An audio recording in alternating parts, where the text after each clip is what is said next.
Yo, I'm gonna play this clip from Evan Roberts on WFAN.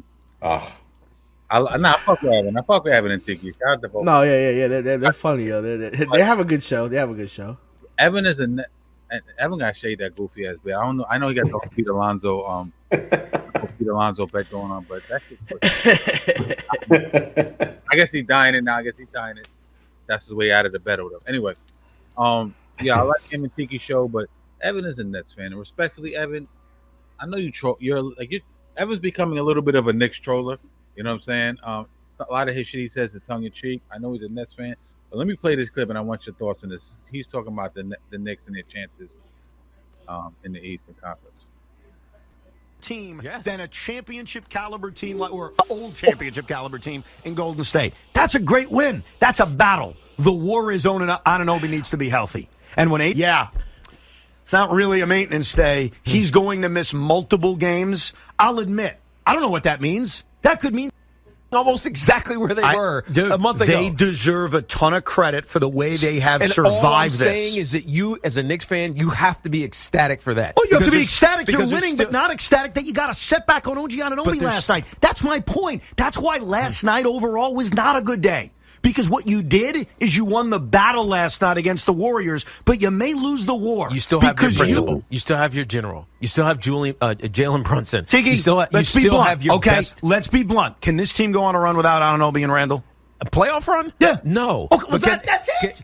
Can they sit for the next 3 weeks and climb and win and develop a confidence and learn different ways to win? Absolutely. Well, I never said they couldn't. What I'm simply saying is if they don't get healthy, and Knick fans see the thing is you know it deep down. You know it. You know the impact OG has made. You know the kind of year Julius Randle was having. You know deep down if this team isn't healthy. Yo, listen. Respectfully, Evan, you're bugging, dog. You're bugging, dog. Listen. Everyone's going to say, unhealthy, we can't make a run, right? I don't agree with that. I think we can. You know what I'm saying? Now, are we going to the championship? I don't believe we have enough firepower to go to the championship. But can we make some noise in the playoffs? Yes. And even if we lose, let's say if we lose in the second round, that like we lost in the second round last year, right? Still, we have more confidence going into the next season. You know we're gonna be in the free agent market this year. You know that. You know we got big time. We got paper and we got drafts and we got cachet. Yep. Salary cap. And right, we got cachet in the league now. Niggas looking at us like, yo, went down. Big man went down. Ballin, son. OG in and out the lineup. You know what I'm saying? Brunson for a little bit. Yo, I'm telling you, we're gonna pick up. I was thinking it was because my man Fatty J always say, "Oh, you've been talking that spider shit for like 2 years." But I'm thinking this now. He kind of got me thinking it could be Book. And Book, I looked it up. Book is a PBA client.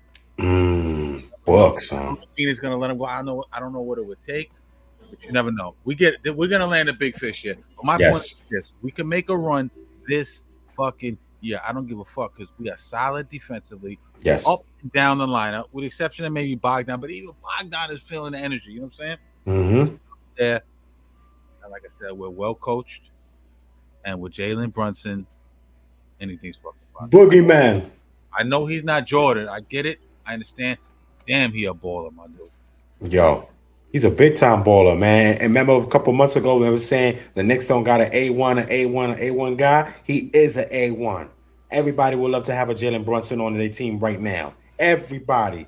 They better stop fronting on Boogeyman Brunson. Let me play the other clip, but then I want y'all thoughts. Here's one more clip. His ass off. I give Tom Thibodeau oodles of credit. Of course. I give the Knicks credit. Let's not get this confused. The Knicks deserve a ton of credit for the way they played with these injuries. But the reality is this, and I may sound like a douche for saying it. I'm being honest. The reality is this. If OG Anunoby is not healthy, if Julius Randle is not healthy, we are 31 days away from the NBA playoffs, a month away. If they are not healthy, they're going nowhere. There I gotta disagree, man. I disagree big time with him, man. Q, talk to me. Yo, he's bugging. He's bugging. I'm gonna tell you. fucking hate him. Yeah, and I'm gonna tell you why. It's because he's basing it off of what was instead of what is now. He's basing it off of how the Knicks used to play and how they were so dependent on Julius Randle. Because you can't even base it off of OG, because OG did just come here and we were still learning how to play with him. Everybody had to get acquainted with it. But I feel like now at this point, everybody just gotta know, like, yo, we hit a ball, like, we hit a ball, and everybody's gonna score, bro. Everybody's gonna score. Everybody's gonna play defense, and that's what it is. Like, OG, it does hurt us, but to be honest, I don't think it hurts us just as much as losing Juju, because to be honest, what did we really lose? We lost 25 points a game, and we lost a big man, but we 25 and 10. Yeah, you know what I mean? And we gained kind of Precious Achua, and we got Josh Hart. Just those two players alone were making up for what Julius Randle used to do. And OG, yeah, granted, now we don't have somebody to guard the number one dude. But you know what? The whole team is doing it. They're picking the pick and rolls. Everybody's playing their heart out. Like, we can go on a run. We can be not just a playoff Jimmy team. We could be the playoff Knicks team. This is the team that everybody's scared of, because, damn, these dudes is coming to really play, bro. You know what I mean? That ain't no more players. It's going to be playoff Knicks, because they're playing out of their mind right now. And they showed it on the road. So thinking about it, we're going to probably end up finishing either 3 or 4, which means whoever we play, we're probably definitely going to win. And we're going to have home court advantage. So the only worry is whatever we're going to play in the second round. And to be honest, the way we've been playing on the road without OG and Julius, bro, I'm pretty optimistic we're gonna be all right. We're not gonna get swept. We're not gonna look like bozos out there. We're making the right adjustments that need to be made. Yo, I'm really not worried at all. Obviously, we're gonna have a better team with those guys, but I'm not over here saying shit. That's it. We lost. I give up. Fuck it. Let's just wait for next year. Nah, that's not the New York way, homie. You're absolutely right. I agree 100%. Right now, we like the Freddy Cougars of the league right now. Nightmare MSG. Ain't nobody want to come play us at the Garden. Like, we've been holding teams under 80, like, almost the whole season, right? Under 80, under 90, under 100 for a while now. Like, they've been playing great at the Garden. Q, you just said something perfect. They playing next man up basketball. You know what I mean? Yeah, they're missing Juju. Yeah, they're missing OG. But guys like McBride, like we said, stepping up. Precious stepping up. Bogdan been doing his thing. You got Josh Hart playing like he Oscar Robinson out there. You know what I mean? Walking triple double, son. You got DiVincenzo, playing like he's Steph Curry. He got like 214 threes. He could easily break Fournier's record in the last 14 games. Brunson, certified MVP candidate, just straight balling. Everybody is talking about Brunson in positive ways. Look at, like you guys mentioned, Draymond. Draymond said he's the hardest guy to guard in the pick and roll. Nobody wants to guard, because he's a very shifty and crafty kind of player. With that headed into the playoffs, I feel like we could manage. You know what I mean? We do need OG and a Randall to get us, to an Eastern Conference Finals championship run.